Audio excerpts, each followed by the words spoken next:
Welcome to the Ruby Hour, a podcast produced by our company, Ruby Riot Creatives. We specialize in video production and content marketing, and we're based in Charleston, South Carolina. I'm Shelby Ring. And I'm Madeline Rager. This podcast is devoted to interviewing extraordinary people doing extraordinary things and nuggets of wisdom that they've learned along their journey. Also, just want to give you a heads up, we have potty mouths and we're talking about inappropriate things. Happening in here right now with the light or just Just like everything. Oh my god, you're like way bigger than most of our guests. I know, like this looks different. How dare you? I'm very sensitive about my weight. How dare you? Let's shift the bench, push the seat over like that way. I'm never eating again. Oh my god. we have a gigantic guest with us. Do you want me to introduce you as like I have PJ Brown, who's a like what do you like to call yourself? Whatever you can Like just the call me whatever you want to call me. All right, I'm gonna call you Bula. Do you like to go by a cinematographer or videographer? Cinematographer. Perfect. Yeah. I like to go by a film director. Do you want me to introduce you as a film director? I would literally jump out the window. Lead cinematographer of his company Life and Rewind. I'm the only cinematographer in my company. The lead and only cinematographer. Lead Okay, fine. solo. Thank you so much for joining us for another episode of the Ruby Hour. I have the elusive animal PJ Brown in the house. He is the lead and only cinematographer with his company Life and Rewind Films. Can I interrupt you real fast? Yep. I was told like this was going to be like a pleasant place and like I was going to feel good about myself coming here. And the first thing that's come out of their mouth is, "You're so huge that Just look at him in the shot, you're okay? throwing the composition of our shot off." Like so Hulk. I'll never eat again, and now it's just 90 minutes of silence. For the record, I just want to say that I said this was a brave space, not a safe space. So that's a valid point. it's your opportunity if you want to step in and be bold, be vulnerable, or if you or step out if I'm about to cry on camera from the inside. yeah, just the door is right there. It's close to you. Yeah. So, oh my gosh. So this guy. All right. So let me just tell you, from one videographer, cinematographer, fancyographer to another. So like his work is insane. We love it. We watch it in our spare time. And that doesn't sound creepy at all. Usually between the hours of 2:45 a.m. and 3:15 a.m. Weird texts back and forth. No, so anybody in the wedding industry, like we just had one of our friends on and she was like, "You got PJ on the show." So I just want to tell you, like, expectations with this guy, it was like through the roof. But yeah, we're going to take this hour and get to know who is the man behind Life and Rewind, because you don't have any pictures of yourself. Zero. On your website, whatever. Sean and Elizabeth, they're the only people that are pumping constant pictures of you out. Nothing makes me more just fearful and nightmares at night. Well, I'll get a text from Elizabeth Faye, who's like one of my closest friends in town, and she'll say, "Oh, tomorrow we're looking for content. We're thinking about doing a Pauly Brown day where we just post pictures of you all day." I'm like, that sounds horrible, and you will lose followers for sure. Your followers will flock away. Yeah, you will flock. Your business will go under. Like you and Sean will probably break up. Like nothing but horrible things. The will world happen. is going to crumble. Absolutely. Well, I had a list of great questions. I always prepare things before our shows, and my printer was like, "You got nothing." So I just have his name. PJ Brown is literally. They don't call her the best of the best for nothing. I like to be prepared. So we're gonna be winging this one, but Perfect. no. So tell me a little of like. Can I say something though? Yeah. First off, congrats. This is such a cool idea. Like, we always see podcasts from all over, and it's really cool to have, like, in the small creative community in Charleston, you guys doing it. It's really cool. Thank you. Slow clap to Ruby Riot Creative. Yeah. Well done. Get it Well over done. there. No, for real, it's awesome. Thank you. I appreciate that. Honored to be here. Well, we're pumped to have you here. Thank you. So, where are you from? I'm from Chicago, Illinois. So actually, like, I'm born and raised like 30 minutes outside of the city. Okay. Yeah. And what brought you to Charleston? I'd visited Charleston a few times before, and I'd always loved it. And I was kind of traveling around, and I knew I wanted to leave Chicago, because in Chicago, I was bartending. And I was bartending at, like, the biggest douchebag nightclub ever. But the money was, like, insane. Yeah. So I knew that this was like something I kind of had in my back of mind, but actually when I came to Charleston, I wanted to open a pizza restaurant. So that's the reason I came to Charleston. So I knew in Chicago it was too much competition for a pizza place, and I just knew like I always had bartending to fall back on, as I said, because the money was good. I was like, oh, if it doesn't work out, I can bartend. I'm like, I need to go to some place where if it doesn't work, like I'm homeless. So when I came, so I was trying to figure out when I was going to move, and then in Chicago in 2011 they had something called the snowpocalypse, which literally was so cold that people were just leaving their cars in the middle of the road because there was so much snow you couldn't drive anymore. Whoa. And my car was frozen shut, and I'm like, I'm getting older, life's too short for this, I'm out. So I moved here like October of 2011. Okay. Yeah.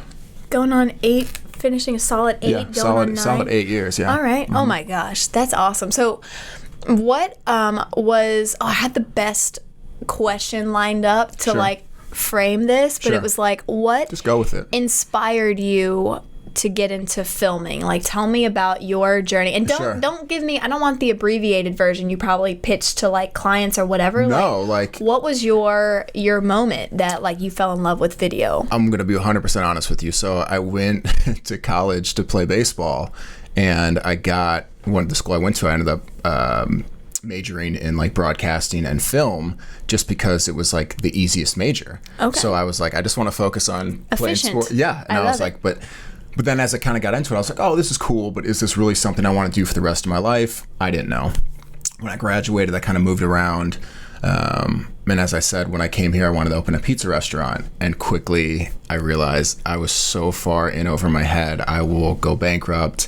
And also just realized that I was going to have to be working 7 days a week for the next 5 to 10 years. And that's not what I wanted. So then I was like, well, holy shit. I was 30 at the time. I said, holy shit, I'm 30. Now what am I going to do? So I was like, well, what about what I went to school for? So I kind of just started to pick it up. But when I graduated college in 2003. Everything has now changed. Like back then we had huge cameras. It took like 6 people to even hit record. I threw my back out twice just trying to like load it on. And now you got, please don't cough while I'm talking. Okay. Sorry. Madeline just got called out. Cut. We're cutting this. But like now you just have, these little mini DSLRs, and we didn't even know what that was when I was going to school. Yeah. So I basically just kind of like taught myself over and over again. And then the way I got started in town is I literally went door to door, like old school, with a DVD of like my shit. DVD, folks. DVD. That's almost as old as a VHS. And I didn't know what I wanted to do. Yeah. So I was just like, well, what's the consistent thing in town? And it was weddings and funerals. Oh, fuck. Yeah. Oh, shoot. So I went and I handed my DVDs to a few wedding planners in town. Crickets. They wanted nothing to do with me. Because like, who's this guy? They're like, oh, let us see some of your work. I'm like, I don't have any. Yes. So I finally got a call one day from a funeral company, and they're like, hey, you got booked. And I'm like, I don't know whether to be like, yes, my career is about to take off, or holy shit, my career is over. Oh my. The fact that I got booked. So I got booked to do 2 different things with this funeral. I put together the old like photo montage. Yes. And then I actually went to the funeral and I set up a tripod in a back room, and they're like, we just want you to like interview people about the deceased, and they're gonna like tell stories. Okay. And then like put together a video. Yeah. So I did that, and I was like, I never want to do that again. It was like, oh my God, were people just like crying, talking yeah, about it how was much they just loved horrible. the person? And like I didn't Oh know my God, the and you're just person. And behind I'm the just camera. sitting there. Oh And no. like I'm just going, this is unreal. And then I was like, well, shit, I'm 30. What else am I gonna do now? And then finally, I had one wedding planner that said, I'll let you do it, but obviously you gotta do it for free. I'm like, oh, for sure. And then I did my first one for free, and then it just kind of took off from there. So I mean, with roots in the funeral industry. yeah. That's pretty brilliant, though. Like, I applaud the surveying the market and be like, where's there always a constant need? Sure. That's when I came here, because I came here 5 years ago, and it was like, I didn't know there was that many weddings here. Yeah. I just knew that, I was like, I think there's weddings here. I think there's like Southern culture. Sure. Weddings are such a big deal, and I definitely dove into. I had one wedding that I shot solo under my belt before coming to Charleston, and it was a nudist wedding. Do you still have that footage? I do. I'm gonna need to see that. Oh no! And so I'm like trying to tell. I did. Was it in town? It was no. It was in Puerto Rico. Like, please say Lowndes Grove. It was at Lowndes Grove. The procession. The pictures on the pier were incredible. The boat, and then walking down into silence. Yeah. No, it was in Puerto Rico. That's insane. The whole bridal party. Butt ass naked, and it was so I had to like tell people like, yeah, I've filmed weddings, you're just gonna have to believe me on this one, because I couldn't be like, sure, here's a bunch of naked people. But in your mind you knew you could do a good job. Yeah. And that's how I felt too. Yeah. But also like being from Chicago, and we didn't know what like a big budget wedding is. You had no clue, and then you came to town. Again, like you're going, cool, I work for free, but I don't even know what to charge. Like when you're moving forward, because you're going, well, are people going to pay for this? Like, and who wants this? And you're just so confused by the whole industry. And then finally, like after a year or two, you're like, well, damn, like maybe you can actually pay your bills with this. And maybe you can actually provide for your cats. I mean, I mean, I try. Yeah. I try. Malik I actually fed him ham on the stairwell where he likes to throw up. Perfect. I tried. He ate like half of it. Solid. Picky cat. But okay, cool. So from Chicago. So where like I love in your footage and how you film. Well, first of all, okay, wait. We got to back up, because I love on your website, like, I feel like the moment that I established like a vendor crush with you was you were like, I don't care, or I don't understand why people ask what kind of camera equipment I work with, or, like, I don't give a shit about your table placemat, whatever. I want to take an elbow to the face, getting granny breakdancing. Like, that is like, I read that and I was like, thank you. Like, thank you. Yeah. Because it's like, why, all the curated, like the expectation of like, oh, I need to fight with the photographer doing detail shots to do the same thing twice. So stupid. And I'm missing like the bride getting ready with her buddies and like champagne or shots or whatever. And, so walk me through, like, how did you go from meager, funeral filming videographer to someone that's like, I don't give a shit about your whatever, I want to capture emotion? Yeah, so I mean, the people sometimes ask me for advice, and one of the biggest things, I'm like, the one thing I'd say to everyone, if you want to be any type of entrepreneur, I don't care, videographer, whatever, restaurateur, take business classes. And when I came to town, I took business classes, and the one guy said to me, he's like, well, what do you want to do? And this was after the pizza place was about to go belly up. Or the non-existent pizza place I knew was going to go belly up. And I was like, oh, I want to do this, this, this, this, this. And he straight up said to me, he's like, you're an idiot. And he's like, you are going to fail at all that because you don't know. He's like, you need to be a hunter. He goes, you don't want to be a hunter that has like a shotgun and you're just spraying random shells everywhere, just praying to hit something and it's going to work out. He's like, you need to be like a Navy SEAL sniper, where like, you know what your market is, you know your client, and that's who you're with. And I think that's something that I identified pretty quickly. So when I decided that I was going to start doing wedding videos, I watched hundreds of them. And I'm not putting down anyone else's work. This isn't a slam on anyone else, but 99% of them made me want to punt my computer out of my office and be like, what is going on? What did I just watch for the last 15 minutes? But I was like, holy shit, is this what people want? Like, is this what people want? Because my first wedding, I sat there and I twirled a stupid ass ring. Oh, yeah. And I'm like, because that's what I saw. But then I watched that and I was like, why do I feel like I'm your cat that just ate ham? I'm about to puke everywhere. Yeah. So then I was just like, that's not what I want to do. Like, that's not what I want my brand to be. And that's like, that's one thing. Again, just talking to anyone that's starting off, like if you think everyone's your client, you're wrong. Like you want to be picky on who your client is, and that's something I'm very, very particular now who I'm working with, just because I know what style I shoot with. And yeah, I love to customize stuff for clients, but at the same time, like a super, super traditional Southern wedding with like a church wedding and then a reception inside Francis Mary and everything. It's like, that's not my style. Like, and I'm not putting down that wedding. I'm just saying I'm not the dude to shoot that wedding, just because it doesn't vogue with my style. But so I just kind of watched hundreds and hundreds of weddings and going, cool, that is not what I want. I want to have like a style that's to me. And one thing I couldn't stand is that everything was so serious.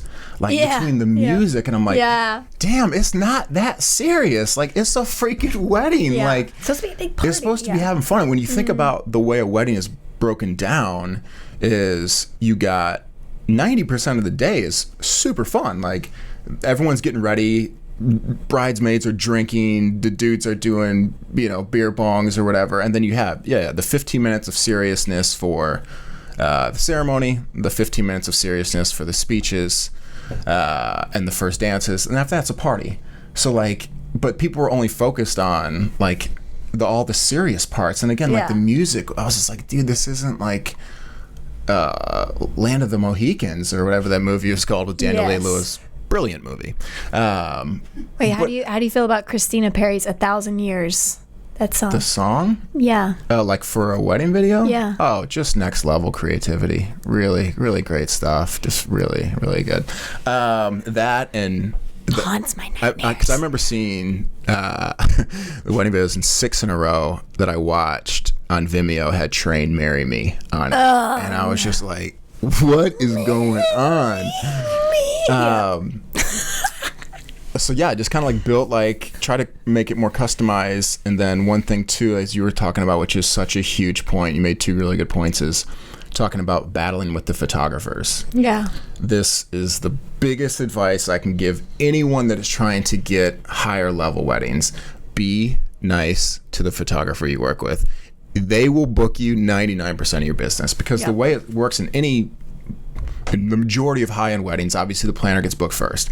Then they're going to book their photographer. Mm-hmm. And the first thing they're going to ask the photographer is, do you do videography? Yeah, do you do videography? Oh, you don't? I thought we were paying for both.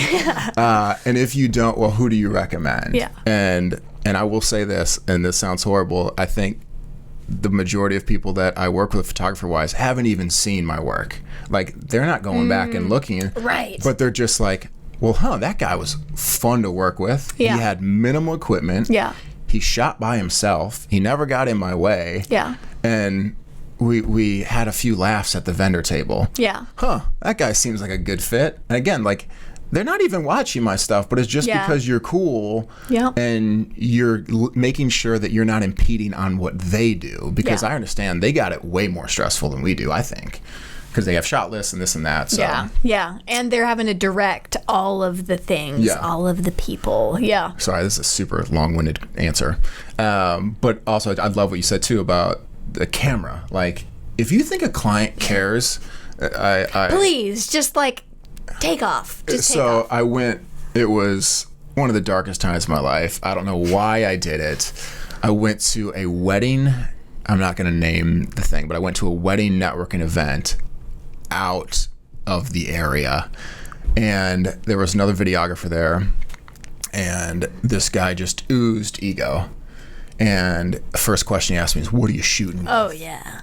And I'm like, what are you working with? You Canon or you Nikon? What do you got? And I'm like, I don't know, one of the Sony models. And he's like, I shoot with a Red. So anyone, like, a Red is like a super high-end cinema camera used for like music videos and movies, blah, blah, blah. And I wanted to go to him and be like, you're such an idiot if you think like anyone can tell the difference. But also, like, a Red for a wedding would be a miserable camera choice. Like, it's horrible. Mm-hmm. And I was like, well, why do you do that? And he's like, because the second you bust out the Red from your camera bag, it just shows that, like, you're a big deal. And I'm like, oh my God. Like, I wanted to punch the guy square in the face. Did you? No. I'm actually very scared of physical altercations, despite my enormous size. Hulk over here in the corner. Okay. So like, none of that matters. There's a company I really like, and they shot a wedding. They were so tired of getting that question that they shot a wedding on an iPhone, just to show, like, it doesn't matter what equipment I have. If you know how to shoot, if you know how to edit, if you know how to pull emotion out, you could make a claymation like flip look, and it's going to be better than a lot. So to me, it doesn't matter at all. And even like, and I'm not saying my style fits for every company. Everyone has, and I want every company to have their own style, but like the way my style is like, I literally shoot handheld 98% of the day. The only time I put something on a tripod is for a speech.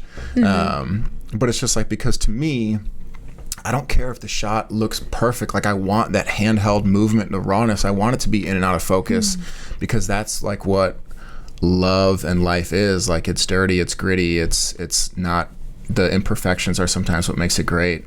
And I think the companies that try to make everything seem perfect, like, oh, let's redo this, let's stage this, like, it's just, that's what makes a wedding video corny. Yeah. And again, some clients want that, which is fine. But like, for me, that is like what would make me want to get out of the business. If a client was like, well, this is what I want you to do, I'd be like, no, absolutely not. Like, what's your ring table set up? How do you like to style the rings? Yeah.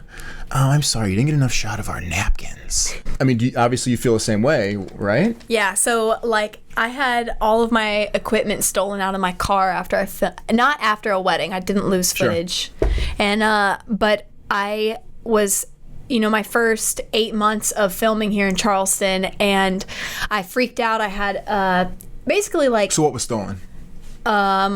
It was, I had about $10,000 of gear at that time. Nice. Cameras, lenses, batteries, memory cards, like everything I needed, like my whole wheelhouse, broken in two and pulled out of the car. Also, what you thought you needed at that time. Yes. And so, but then I freaked out, and I was like, oh my gosh, like, I need to level up. And so whatever level up meant. And so I I went online and went to BH Photo Video, and I looked at the most like epic camera I could find. I got this. Was that literally what you typed in the search bar? Pretty much. Yeah. So with air quotes. So I got the Sony NEX FS700. Am I too close to this microphone? I think you're good too. Okay, solid. Appreciate I think it likes you. It is happy in your It's scruff. creeping, but then I was like, I was embracing the creeping. Yeah. So so I bought an $8,000 camera that I was like, oh, I should get a red. It was that exact whatever BS. Like, well, how did this camera have arrived? And I've heard it's funny that you're like, the guy being like, oh, well, the moment that I pull it out, it's like people know I'm not kidding around. But then you've also see footage that's shot on a red, and you're like, that looks like dog shit. Yeah. So it doesn't matter. If you can shoot, you can shoot. If you can't shoot, you can buy any camera you want, and it's not going to improve you. Right. And it's like, for me, the journey was finding my own security of like, because like that big ass camera I went into debt for and wanted to return it like 29 days later after I filmed a project, and they actually found all my equipment that was stolen. Really? Yeah. And they find the guy that did it? Yeah. He was just like a little... What's his name? Meth head guy. What's his address? I don't know. Herman Burglar.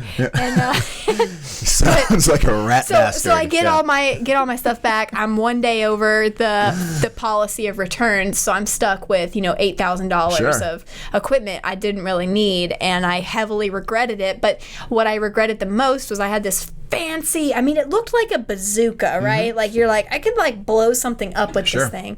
And the fact that I never wanted to take it out. I never wanted to bust it out in front of people. It was hard to carry, hard to handle, and it was just like, and I didn't even like I didn't like the picture. I didn't like how hard it was to make it look like what I liked in my aesthetic. So it was just, and I think I ended up selling it for like $3,000 like later, and was like, I don't care, just get this out of my life, right? And but yeah, that gear question, like I had a groomsman come up to me and tried to like ask me to dance while filming with an iPhone and all the things in my hands, and then he said, what's the worst pickup line you've ever had at a wedding? And I was like, when someone comes up and tries to like school me with gear, being like, sure.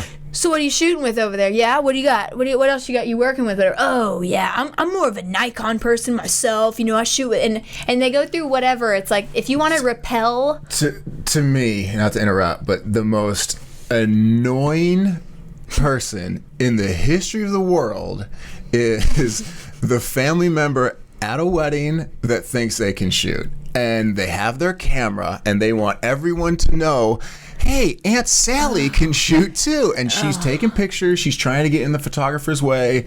And she wants everyone to know, like, I'm here to save the day. Yeah. I'm here to save the day.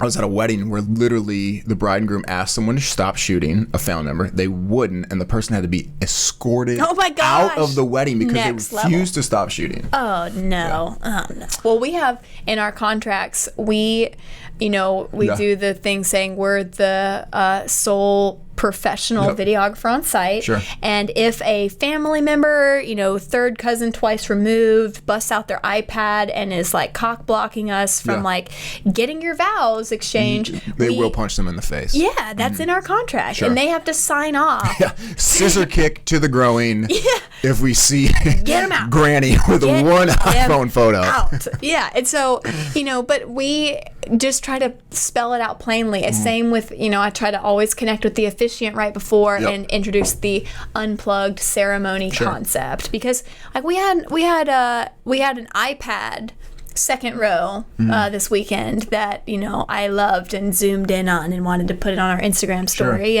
But it's like different. I mean, I also want to be respectful of like older folks. That's how they feel they're capturing a memory, right? And it's so tough now, like, because it's such an instant gratification world. So because a lot of times I'm like, why doesn't every bride and groom adopt the philosophy of like the unplugged ceremony? But then I was like, well, I get it if they're like, well, we want something to post within the next 2 months before it takes us to get a video or photos, whatever. Sure.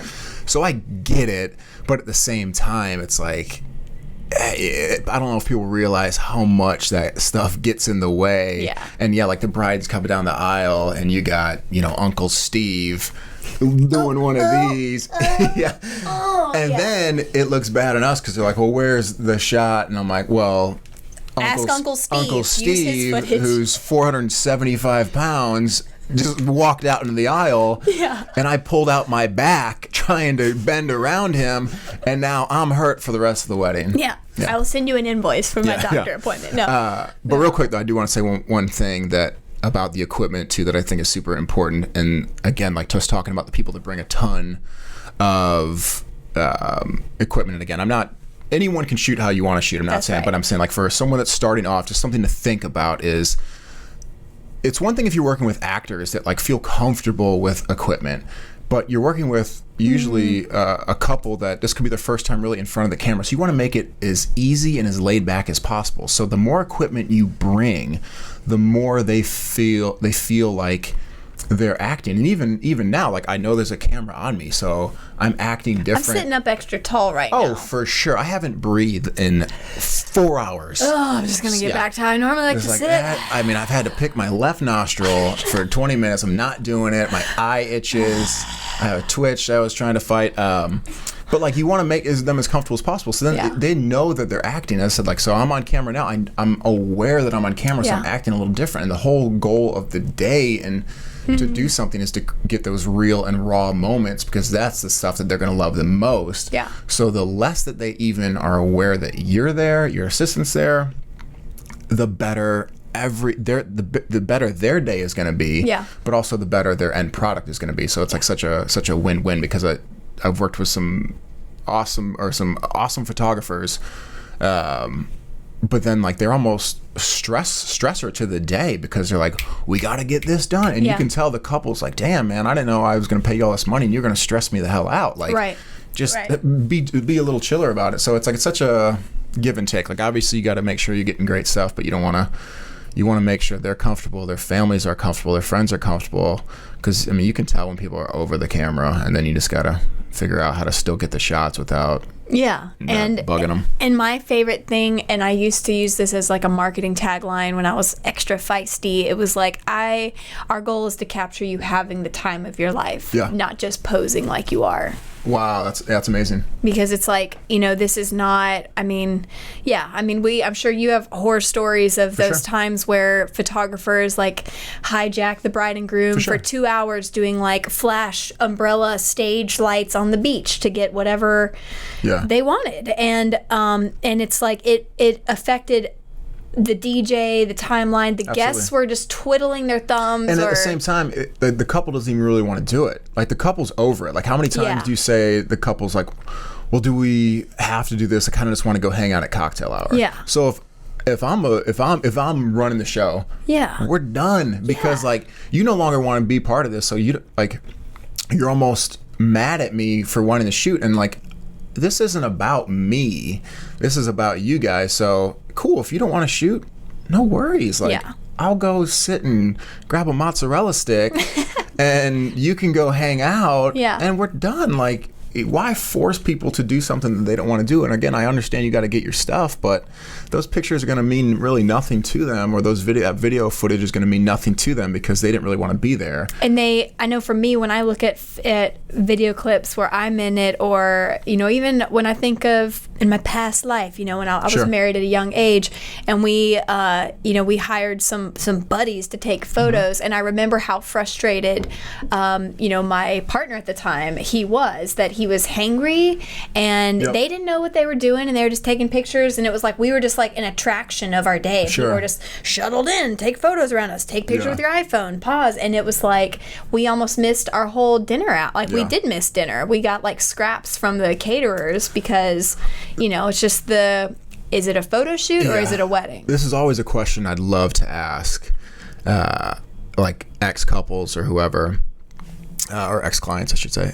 Like, when you're driving away from your wedding, what percentage, like, would you say it was a time of your life, or would you say, holy shit, that was a waste of money? I think it'd be 50-50. Really? Yeah. Oh my gosh. Just because a lot of, again, like in Charleston, it's such a southern wedding traditional town. Like, I think a lot of it is for the parents, and a lot of it is for this, and they're just going, oh, I would have done this differently, or I would have done this differently, and it's just so, again, like, I can't fathom spending that much money on anything, but just especially for one day. So you're just going, what, like, were you happy with it? And again, some people might be like, dude, I'd do it again tomorrow. Yep. And some people are like, I would have eloped. Yeah. For sure. Yeah. And it's so like an experiential thing I had a good friend of mine that she's a yoga instructor, and I, asked her perspective on wedding days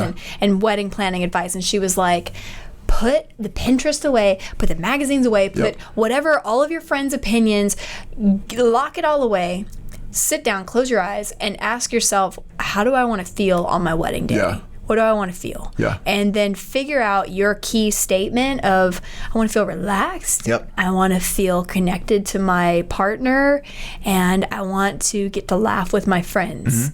And that is your backbone of all the decisions. So that, and she did practical things of, if you think you want to get a corset dress that gives you that bodice that, you think you want, but you're not going to be able to take big breaths. You will be miserable, Yeah, and it's like, that's not going to serve how you want to feel. So it's like that, I love that, and that stuck with me of, with all of those, all the details and the layers, like, it's all beautiful and amazing, but then it's like, what's your true biggest priorities of the experience of that day? Otherwise, at the end of the day, you're like, oh my gosh, what just happened?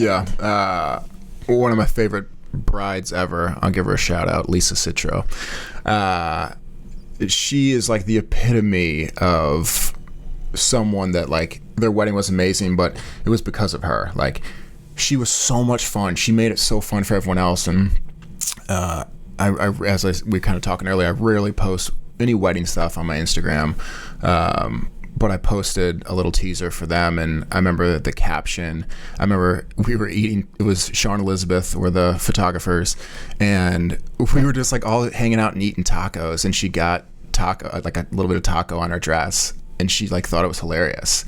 And like I was like, dude, this could have like ruined some people's day. Yeah. And she just absolutely rolled with it and like almost made it more fun. Yeah. So I remember I was just thinking about, because we said, as we were, I think me and Elizabeth and Sean grabbed a drink after that, and we're like, if every client of ours was like that, this would be the greatest job in the world. Yeah. And wow. And I just remember posting on Instagram, and I was just like thinking as like stupid, like, oh, what should I post for a caption? And I just wrote like, there's two types of brides. There's a bride that like gets taco stains on her dress and dominates the dance floor, or there's the napkin stressors. And I'm like, napkin stressors do not apply. Like, but that's again, like going back to business school, like learning what you want. Like you just think, as you're saying, well, cool, like you want business, but at the same time, if you can tell that a bride's going to be a pain in the ass, and if she's going to be high maintenance in this, like it's not worth the money. It's not. Like another client will come around. So I don't know where I was going there, but anyways, Lisa Citro. Miss you, love you. Yeah, crushed it. Freaking bride of the century. Oh my gosh. So okay, I want to tie into this because I think this is cool that you do this as well. So you, not only are you in the wedding video world, but also you do a pretty good bit of commercial work as well. Correct. What's like, okay, if tomorrow someone handed you like $1 bajillion and you never had to work a day in your life, and you could fund any creative project, any video shoot, whatever, what would you do?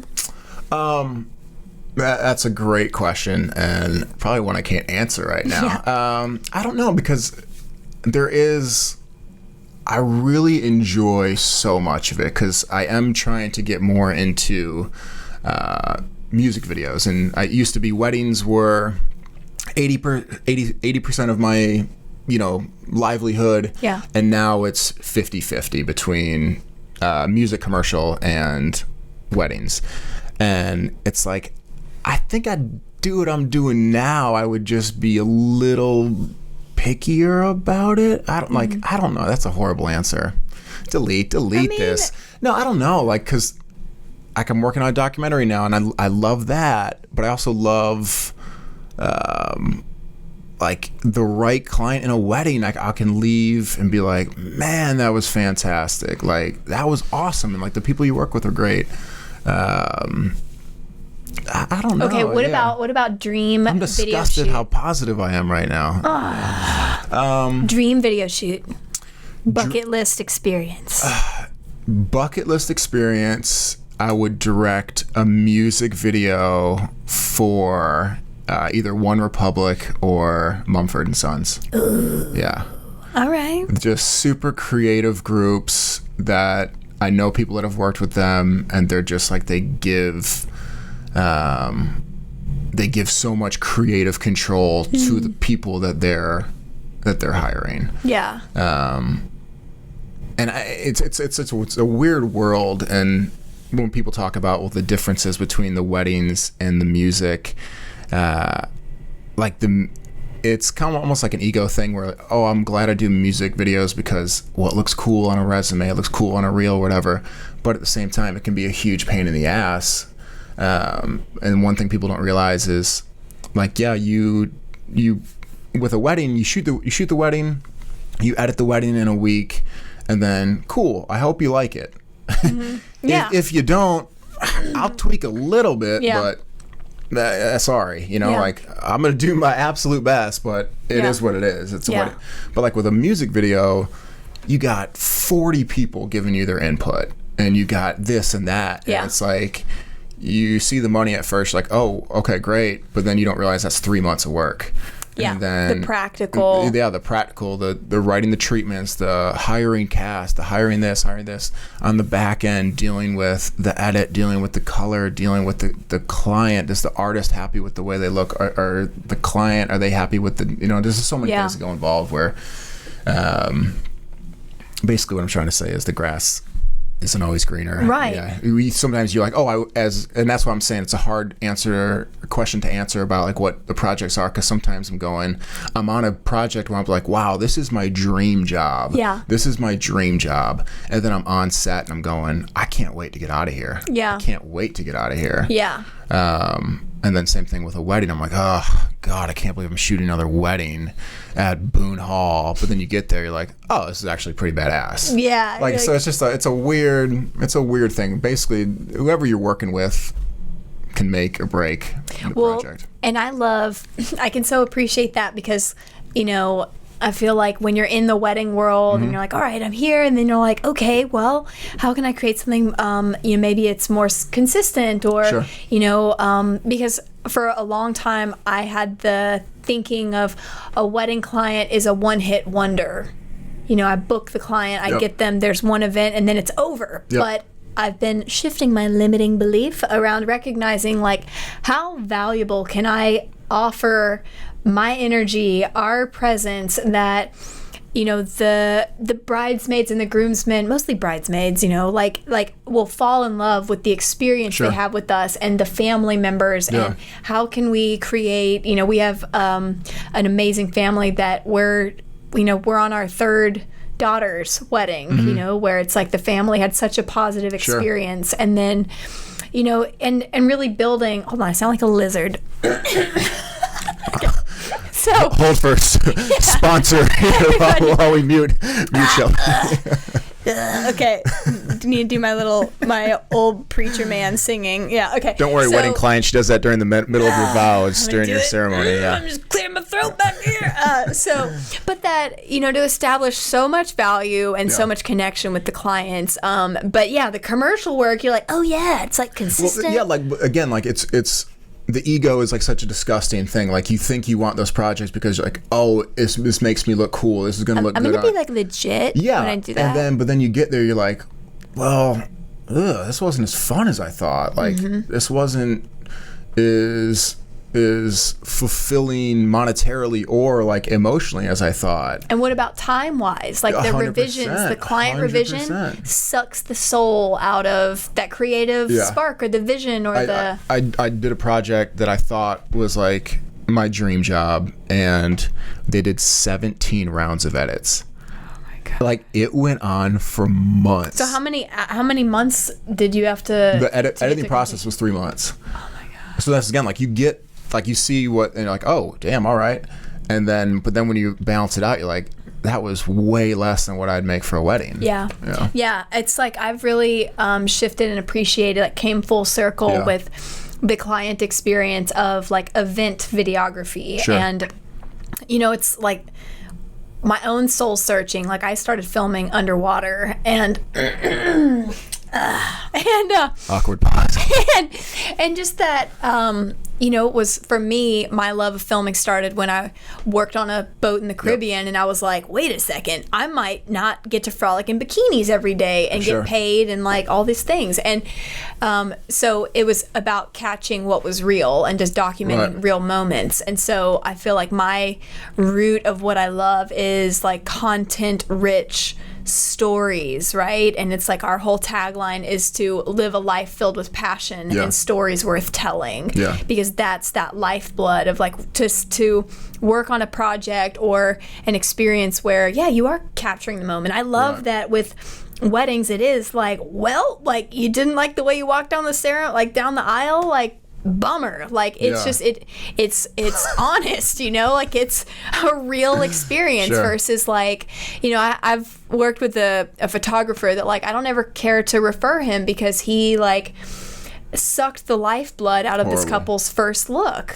and was like, okay, now walk up, okay, pause, okay, now put your hand on her shoulder, okay, or on his shoulder, okay, great, pause, yep, okay, perfect, now I'm gonna get some close-ups, all right, now you can turn at one another, okay, look at each other, smile, okay, great, all right, now give each other a kiss. Like he completely ripped the magic out of that. Was their first look for them, that was their one moment in the day. I mean, you're literally hitting the nail on the head with the 2 points, but there was one photographer I worked with, and that was the biggest thing I took away from him. He was like, I'm not going to name who he is. I didn't like him that much. No, I'm kidding. He was incredible. but he's huge. And the wedding we were filming was average wedding. I'm sure he shot a million times bigger wedding, but he was so in it. Like he was locked in, and like he made them feel like they were the best couple he's ever worked with. That was the best wedding. And it was a local wedding. I was talking to him. I'm like, oh, like, where are you off to next? He's like, oh, I got a wedding in Thailand, and I got a wedding in, Bali. Yeah. But he made it seem like, and I looked at that. I was like, man, I gotta take some of that, because it was like infectious. Like it made me like him more, but you could tell how much the family loved him. And again, just talking to people that are getting in the industry, and you're going, well, how do I book business? As you said, your energy the day of is 100%. People see that. Yeah. So we're here, these huge Southern weddings where the bridesmaids, there's 400 bridesmaids. Bridal parties, like 800 people. Yeah, half of them are going to get married in the next 2 years. And if they remember you as, wow, Shelby was hilarious. She was fun. Their video was good. Jokes. Yeah, bad jokes. She was cool. Like, let's get her. And before you know it, then every year you got a built-in 3 to 4 booked weddings without even doing anything. But it's the exact opposite. If you're a prick and you're like raining on their parade, and if you look weird and you stink and this and that, then they're going, I'm not hiring Stinky or none of my friends Stinky's hire not Stinky. Getting any of my repeat Stinky business. Is not getting referrals from anybody. No. All right, so beyond the video products that you create and that you produce, what's a picture of your world beyond your profession? What do you like to do when you're not booked and, like your downtime? What's your favorite way of relaxing? 2 things. Biggest thing is just like totally cliche answer is just traveling, like just obsessed with traveling. And I think that, like, especially in a creative world, and definitely living in a place like Charleston, you have to get out and you have to see new things. And I'm not saying you have to go, to New Zealand or anything, but even just like a quick weekend trip to New York. I don't mean to keep name dropping Elizabeth Faye, but I talk to her all the time, and that's when her and I talk about that. We're like, we got to go to LA just for like 2 days to just kind of like just walk the Venice Beach boardwalk, like just see different types, and like it is totally refreshing. So like I love doing it, but also I think like it's an investment into making your work better. Yeah. If you just, and I won't even bring my camera with me. I'm like, I just want to, like just actually enjoy it, like actually be in the moment. And one of the best things that ever happened to me is I had this crazy phone mishap the past month, and I haven't been able to get any of my apps on my phone. So if I want to log into Instagram, I like literally have to go on my desktop and like type in Instagram, and it's like it's a horrible process. But when it's on my phone, I'm just like, bing, bing. Everything's for Instagram and this and that. But then looking at my desktop, I would just check it in the morning, whatever, but then like I would just forget about it. I'd forget about it. And then I'm like, so many of the things that I was doing was like, oh, cool. Like I want to, if I'm in Italy, I want to bring this camera with me and shoot everything so that I can make a recap video for Instagram for likes. And it was just like, it's so stupid. You're not even living in that moment anymore. You're just thinking more about the business, and it's gonna get likes and someone might see it. But I was like, I'd come home and I'm like, I'm almost more tired than when I went over there, because I was shooting all the time and my brain was constantly thinking of the shot list that I needed to make. So yeah, out of town I love traveling, and then in town literally have become so obsessed with beach volleyball. Okay. Yeah. All right. I have sand in all parts of me at all times. Like right now, sand on the mic. Thank you. Thank you for that little. You're welcome. Yeah. So those are my two things right now. Cool. Yeah, awkward, and I'm getting old. I think I have like 2 decent years of athletic ability left in me. Okay. So I'm really trying to dominate the Charleston beach volleyball market in the next 2 years. But traveling. But yeah, traveling, but just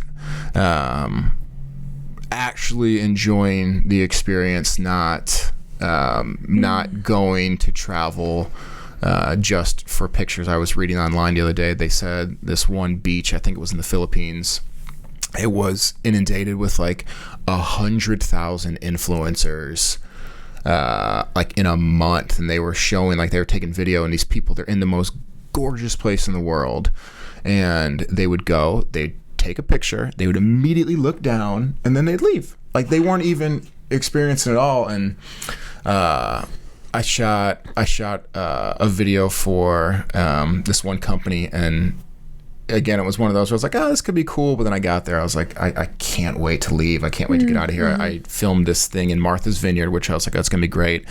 And this huge company, they brought in these influencers to have like a weekend with the company. And they're like, oh, we just want you to come and document it. And it made me so sad. It was insane. Like we were on a boat, like, you know, like I know you love being on boats. We're on a boat, and it was 12 influencers. And you said it too with the weddings, where you're going, we actually want to like capture you having a great time, not like pretending to have a great time. And it was like, you would see these people, and they'd have their phones, and they're going, oh my God, I'm with my new best friend, and we're doing this, we're doing that. But the second they stopped hitting record, they Face never drop. talk the rest of the time. Oh my God. They're on a boat in Martha's Vineyard, like around the 4th of July. It was perfect out, and they're doing this the whole time, and it was just all about content. And I'm just going like, what has this world come to? Like it's insane. I mean, I don't know, just crazy. Have you noticed the face drop, where it's like the camera, you know, the leaning in for the selfie, and everyone's like, oh my God, yeah. And the moment they take the picture, their face goes, oh, and just drops. And it's like, yeah, that's such a relevant thing. And do you feel like because I don't find all that many people that are as attuned to like the digital, the constant, like, oh, I live life behind this tiny phone. Do you feel like because you're in a line of work where you are looking for visual or like experiential things of like, oh, what would this be like to capture or to document? And yet then there's like, everyone has their own capability with that. Do you feel like you're particularly aware of when you step away from your actual work that you don't want to just constantly continue to be like, okay, got to capture this, got to whatever? Yeah, for sure. And also too, I want to ask you this question. I do feel like it's a double-edged sword, though. Like, as I said, like obviously I'm trying to be off it as much as possible, but in our line of work, no one goes to my website anymore. Like I truly feel that. I feel like everything's through my social media. Like that's how I'm getting the majority of clients. Is, oh, I saw this. Yeah. I saw this. So like you have to have it for work. So like with necessary as you're saying with, you know, your web content creation that you guys do, like how much are you telling people to post, and how much are you telling people to be on there? I mean, I'm like not the person to tell people what to do, because I personally, you know, we have been doing curating social media content for people, and you know, there's 4 of us full time, and 2 of the girls are like ninjas that are just constantly the day in day out posting on behalf of our clients. And we've recognized the biggest time suck and like creative, just like something that is some of the least return. It's the necessary evil, and it's just not, you know, it's like, oh, we have to put out with this thing is social media. And so my thing, like the word that works for me is like disruptive and maverick. Like I want to post things that startle, shock, like show comedy. I feel like people with social media want to be entertained. Sure. And so, you know, we've done these recaps after we film a wedding, and we've done like 6 hours of editing, and we're like, so, you know, like, oh my God, it's uploaded. Let's go party. Let's go celebrate. And we'll take 10 minutes and just do a walkthrough of what was your favorite thing, what sucked. Oh, we accidentally filmed all of that in 4K and did a 0.5 terabyte of collection, you know, just share our experience. So the thing for me with social media is I want to showcase, I feel like in this era that we're in, everyone can do a perfectly curated aesthetic, and I think that we're fucking tired of it. I'm 100%. Tired of it. I don't believe any of it. And especially getting to work with influencers and whatever, it's like I am so not convinced. I went to an influencer party, and you know, everyone's so busy posting whatever, and none of them knew how to like look someone in the eye, shake their hand, and have a fucking conversation. Sure.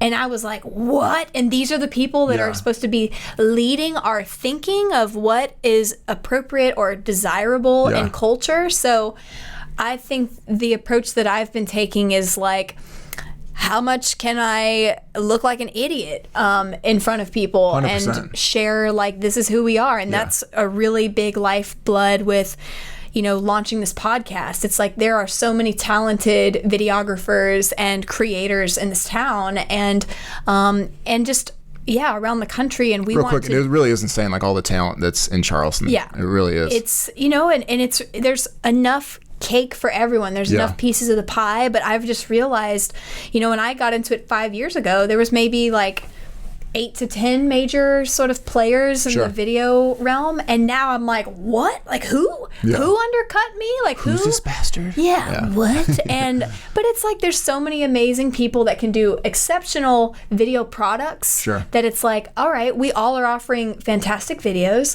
What can I set, you know, what's going to set me apart? And it's like, I want to show you the humans behind it, because, you know, maybe they got great footage and it made a nice highlight reel, but were you comfortable? Were you supported? Were you laughing? Did you walk away with a new lifelong best friend? Because that's what we're going for, is like, we want to create real connection with people. And like your taco bride, you know, where you're like, I'm sure when you see her, like that connection with that couple is just like, for sure, you guys, like, you guys, like, you make my life rich. Absolutely.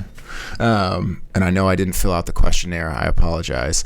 But I do remember seeing a question about like some of the best advice, like one of the best quotes that anyone has told me, and it literally is playing exactly into what you're saying. Yes, there's tons of competition, but there's a friend of mine from Chicago, and she's incredibly successful entrepreneur, but like struggled, then like found her niche and just blew up.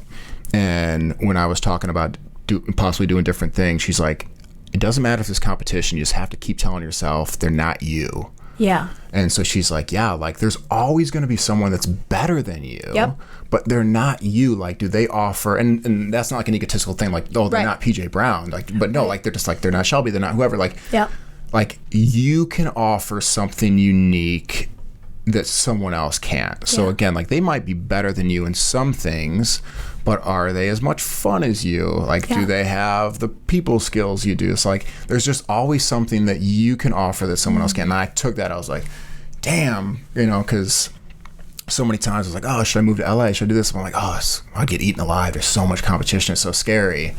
But then just going, well, damn, like, they're not you. Like, you're, so I think that's a good piece of advice for any of the kids at home listening.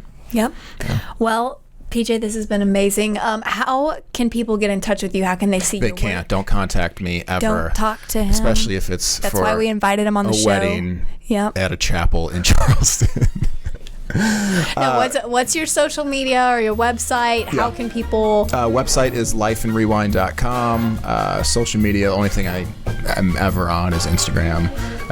It's at Life in Rewind Films. Awesome. So at Life in Rewind Films, plural. So fancy. So fancy. PJ, it's been real. Just an honor. Besides her hocking up a lung 3 times, it was really enjoyable. You're welcome. All right, thank you so much for watching. If you're listening, thank you for tuning in. Please be sure to like, subscribe, follow all the social media things I just shit on. Do all those things, please. And please thank you. Thanks for tuning in. Please follow me, please. Awesome. Thank you so much.